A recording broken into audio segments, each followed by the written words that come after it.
Hello again, my friends. I'm glad you could join me again. So last week we talked about the Protestant Reformation. And you recall, 1521, Martin Luther was excommunicated from the Catholic Church. 1527 subsequently published what we know as the first hymn book, being of chorale tunes where the congregation would sing the melody and the organist would improvise around that tune. So what happens between 1527 and 1600 when the Baroque period began? Well, significantly, the Lutheran Church developed.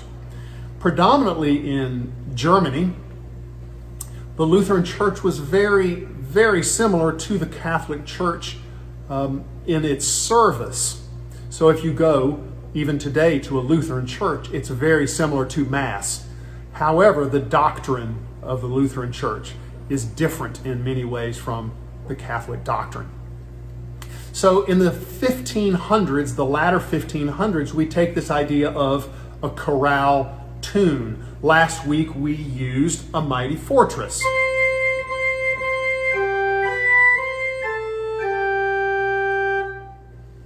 So the congregation sings the melody. The organist improvises off of that melody. So in the latter half of the 1500s, when you have the Lutheran Church building new buildings, new congregations, they added organs. And we're in the chapel today for two reasons. One, because this organ is easier for you to hear the distinct sounds, but also this organ is probably an accurate size for a Baroque instrument. It's not meant as a solo instrument. It's made to accompany hymns. So I'll start with Michael Praetorius. Praetorius was very well known for taking chorale tunes and making them into solo pieces. So you recall one of the things that came out of the Renaissance was we had solo music that was written for the sole purpose to be listened to, performance piece.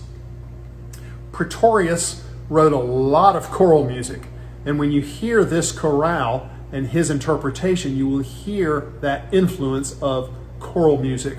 Praetorius was the latter quarter of the 1500s and the first quarter of the 1600s. So this piece was probably written right at the beginning of the Baroque period or right at the end of the Renaissance, whichever you choose. You'll hear the chorale tune, and then you'll hear the chorale tune that begins on a different key, but it'll be exactly the same tune. Then you'll hear the tune again on another key, but it'll be exactly the same tune. So we're not actually changing keys. We're not actually doing harmonies.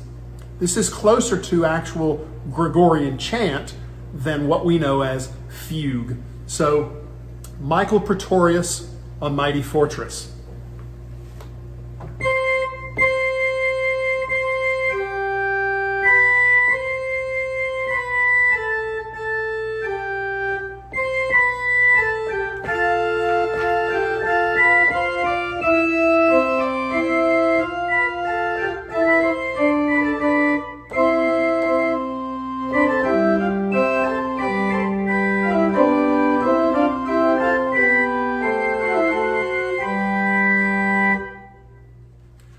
So you hear the choral influence on the piece. You also hear how that influence developed into what we know as the fugue, the prelude and fugue, the toccata and fugue, the voluntary. So prelude and fugue. Prelude is very similar to what you heard last week with Bach's interpretation of A Mighty Fortress. The fugue comes second and will state the theme, and then there are variations of that theme which follow a formula. So here we are in the 1600s now. Buxtehude. Buxtehude is actually Bach's teacher. He is a German organist, North German, You will hear, as we move now into Baroque music, you'll hear ornamentation, you'll hear turns, you'll hear trills, you'll hear much more interpretation that goes further from actually simply playing the melody.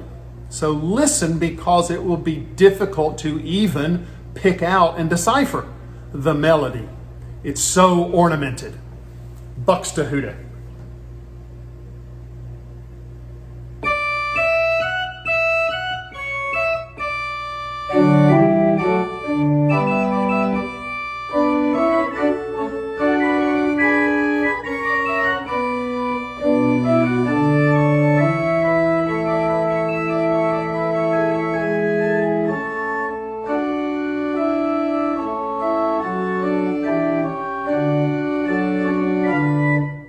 So, same melody. A mighty fortress is our God. So hidden amongst ornamentation that you really can't even decipher it. So, let's talk about what happens with Baroque music. You develop form. And for the first time, we have form. Form is a formula for writing music. And as we go from Buxtehude into Bach and Bach's student, his children were his students, and a fellow by the name of Kittel was his student. I'll play him in just a second. You will see how we develop form. As I say, prelude is really a stating of the melody, slight interpretation. The fugue states the melody, and then formulaically develops that melody into a large piece. And it is formulaic. If you interpret Bach's pieces, if you actually study and analyze them, you can divide them mathematically and mathematically see what he did. We'll talk more about that next week. Toccata is a new word.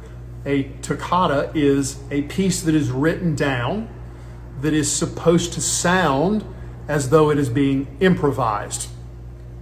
So toccata and fugue, prelude and fugue, these are all new pieces in the Baroque period. Predominantly Baroque was in Germany because of the Lutheran Church. So here is Bach's student. This is the end of Baroque period. So going from Buxtehude at the beginning of the Baroque period to Kittel at the end of the Baroque period, you will hear how we developed into what we know as the fugue.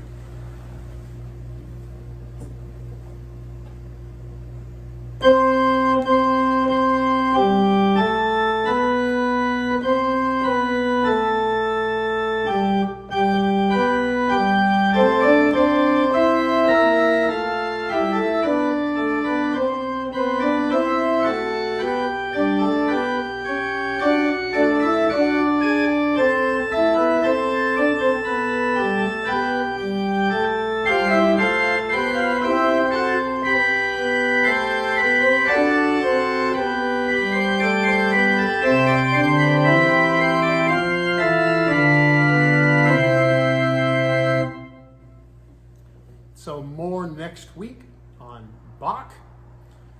Peace to you.